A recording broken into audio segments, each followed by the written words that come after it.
Let's get it. Subscribe to the channel.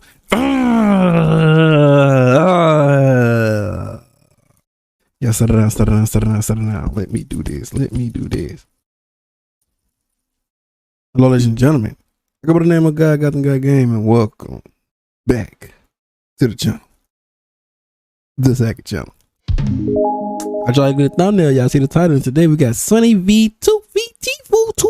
And this is charged on celebrities who has terrible lives now. Yeah. I don't know who it all is, bro, but you already know, man.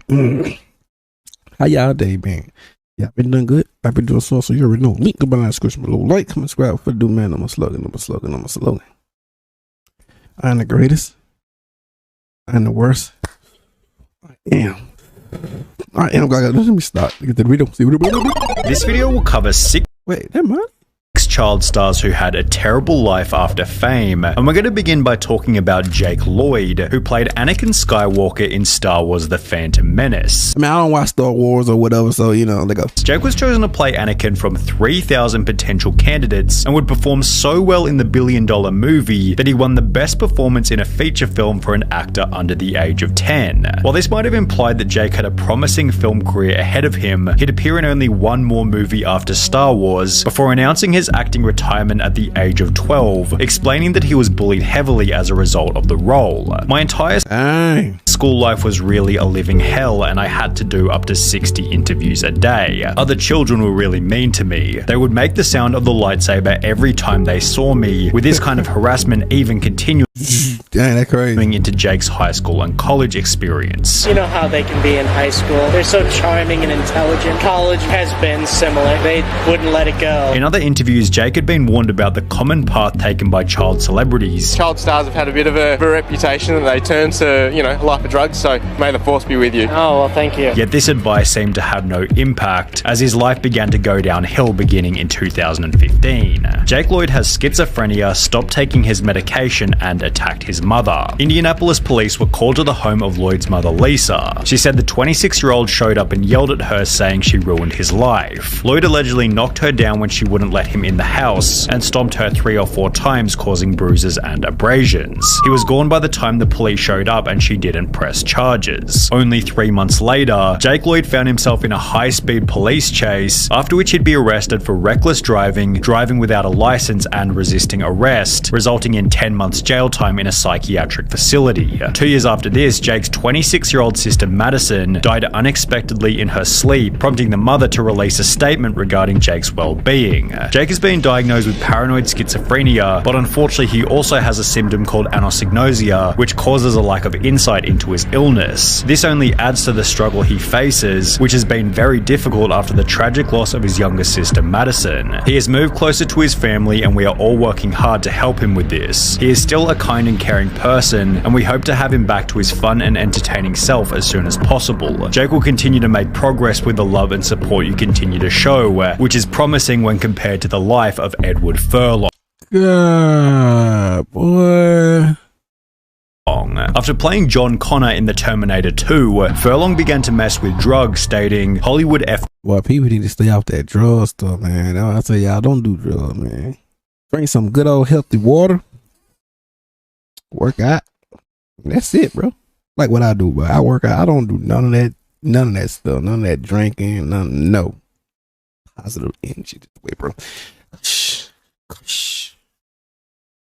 Me up, man. Lots of money and lots of free coke will turn anybody into a cokehead, with this addiction resulting in his first arrest for driving under the influence without a license. Furlong attended rehab as a result of the Why he a little messed up? Incident and was able to stay sober for a number of years. However, by 2009, at the age of 32, he was back in the news for punching his girlfriend whilst on drugs. 3 years later, Furlong was arrested again, this time for domestic abuse against his new girlfriend, resulting in a further 6 months in prison, where he'd pick up a meth addiction. Oh my God, that dude is gone.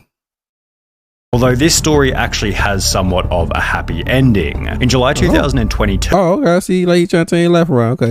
Furlong announced that he had gotten his teeth fixed, was taking better care of himself, and had been sober for over 4 years. Well, that's good then. I'm much happier now, man. I mean, it feels so good to at least be doing the best you can. Although this kind of happy ending has been But that's good that he, you know what I'm saying? That's good. Stay away from all that drug stuff, man. unavailable to Drake Bell, whose life has only gotten worse every single I don't know nothing about that dude right here. What happened? year since he starred in Drake and Josh. In 2014, approximately 7 years after the show came to an end, Drake Bell announced that he was filing for bankruptcy, causing a foreclosure on his $2 million mansion. 1 year later, in 2015, he'd be jailed for 4 days as a result of driving under the influence. However, the real drama didn't begin until mid-2020, when his ex-girlfriend would upload a video on TikTok, making some pretty severe accusations. Imagine the worst type of verbal abuse you could ever imagine, and that was what I got. It then turned into physical, hitting, throwing, everything. At the pinnacle of it, he dragged me down the stairs of our house in Los Feliz. My face hit every step on the way down. Drake Bell would defend himself by stating, "I never abused my ex-girlfriend or did so many of the other things Melissa falsely claimed on her TikTok video. Unfortunately, we both called each other terrible names, as often happens when couples are breaking up, but that is it." Although this response most certainly didn't put an end to the drama, as there was even bigger trouble just around the corner. An article titled "Drake Bell's Alleged Victim Accuses Him of Grooming" explained that he was embroiled in a legal battle for engaging in a relationship with a 15-year-old girl back in 2017. Ooh, yeah, boy, book him up. Things became even worse when footage of the trial was uploaded to YouTube. How do you plead to count 2, disseminating matter harmful to juveniles, first-degree misdemeanor? Guilty. Let the record reflect defendant has pled guilty. The court accepts that plea. And while he would plead guilty to child endangerment, Drake Bell would then take to his Instagram to insinuate that he hadn't done anything wrong. Don't believe the media. If these claims were remotely true, my situation would be very different. I would not be here at home with my wife and my son. Despite finishing by stating that he was at home with his wife, this relationship would last only 1 more year, as in January 2023, on top of everything that had already happened, Drake Bell announced that he was also getting a divorce. Considering he's acted in only 2 productions since 2020, it's safe to say that Drake Bell's reputation is pretty much finished, although he's not the only Nickelodeon actor with a spot in this video, as the life of Amanda Bynes. Amanda. Boy, what? No. God. I'm just saying, bro. Just saying. But God, what happened right here, boy? Has descended into an even worse version of hell. Despite having one of the most famous faces throughout the 2000s, Amanda Bynes was on all that. She was on all that, man. She was cool on all that. Would announce her retirement from acting in 2010, stating that being an actress isn't as fun as it may seem. If I don't love something anymore, I stop doing it. I don't love acting anymore, so I've stopped doing it. I know 24 is a young age to retire, but you heard it here first. She'd go on to state that the retirement was because I literally couldn't stand my appearance in Easy A and I didn't like my performance. I was absolutely convinced that I needed to stop acting after seeing it. However, this is where things began to go downhill rapidly. In 2012, 2 years after retiring, she was charged with driving under the influence and hit and run on 2 separate occasions. 2 years after this, she'd be charged with driving under the influence again, with her court appearance displaying a significant physical decline from just 2 years prior. In the process, Amanda would take to Twitter to call Michelle and Barack Obama ugly, before stating that she and her parents were no longer speaking, which accompanied some absolutely wild accusations about her father, including the statement that he had put a microchip in her brain. After she'd also set fire to a driveway, Amanda was put in a mental hospital, after which her parents were given legal ownership over her $5 million estate, as Amanda has been spending large amounts of her savings. It has been reported that she's recently made extensive purchases as gifts from jewelry stores such as Cartier for strangers. Amanda Bynes was diagnosed with bipolar disorder and would attempt to get her life back on track by enrolling in fashion school. However, she was kicked out only 10 months later for showing up high and arguing with her classmates. In 2018, people assumed that she was back to her normal self, as Amanda showed up in magazines looking like this. However, within a year, she'd gotten face tattoos and checked into Alcoholics Anonymous, where she'd meet her new boyfriend who, according to Amanda, had just as many problems as her. In October Dang. Over 2022, she'd make another attempt at fixing her life by enrolling in cosmetic school, yet only 5 months later in March 2023, she was sent to a mental hospital once again, as she was found roaming the streets of Los Angeles without any clothes on. Then there was Orlando Brown, who's Orlando, I thought he changed his life around. I thought he changed his life around, bro. I thought he doing okay. role as Eddie Thomas on That's So Raven ended with an equally terrible life. After the show Ain't he doing okay? came to an end in 2007, Orlando began to focus on music, during which his life was kept fairly private until he'd enter news headlines approximately 9 years later. Between February and March 2016, Brown was arrested on 2 separate occasions on charges of domestic violence, obstruction of justice, drug possession with the intent to sell, and possession of contraband in jail. In February 2016, cops claimed he struck his then-girlfriend in the parking lot of a police station and was found by officers to be in possession of methamphetamine. Orlando was given a notice to appear in court, yet he'd instead flee to Las Vegas, where he was caught by bounty hunters. You left California.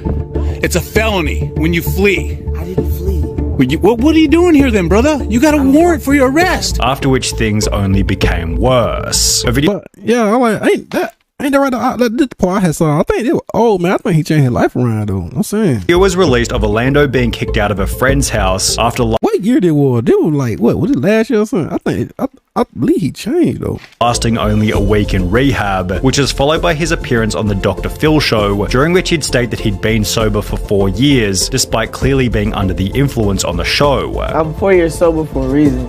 I just now got out of rehab. I just now got out of ER. I'm not doing no more time away from my kids other than I need to. As a result of this episode, Orlando would return to rehab and get clean before discussing his experience on the No Jumper podcast. I had 2-year binge of something that I should have never, ever indulged in. Meth? Yes, those situations, man, they will never happen again based off of the fact that where I'm trying to go. And while he'd end his statement by stating that those situations will never happen again, Orlando was back in the news approximately 7 months later in December 2022 after threatening a family member with a hammer. He's currently undertaking a psychiatric assessment to see if he's eligible for pleading insanity. Yet the most tragic story of child fame without Man, that's crazy. Oh, he got his life back right though.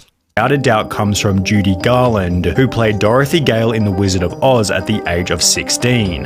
Whilst filming the movie, she was prescribed amphetamines to keep up with the production's grueling schedule, as well as barbiturates to help her sleep when the day was finally over. The studio also required Judy to stay incredibly thin, feeding her nothing but soup and lettuce leaves whilst on set, which she'd explained led to a poor self-image. By the time The Wizard of Yeah, they mess her up then. Oz was finished, she was being prescribed amphetamines from 4 different doctors to keep her weight down and her mood up, although this lifestyle began to catch up to her. Drugs, getting up late, coming in late to work, and it turned into a nightmare for everybody concerned. She'd be fired from 3 different movies for intoxication and was constantly in the news for being completely broke. Her kids stated that the family couldn't even afford food at times, which accompanied angry slurred messages about being paid for work.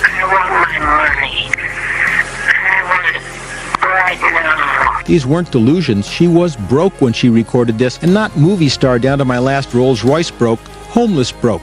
No money to buy food broke. By the time Judy Garland was in her 40s, she looked about 15 years older, had been divorced 5 different times, and was performing in a New York bar for $100 per night. While Judy Garland maintained that she had never done anything wrong in her entire life, the only mistake I ever did, the only harm I ever did was sing Over the Rainbow. She would die of an overdose at the age of 47 on the exact same drug that she was prescribed during The Wizard of Oz, with her estate being worth a measly $40,000. And there you have it, ladies and gentlemen. Oh man, God, people let themselves go for real, man.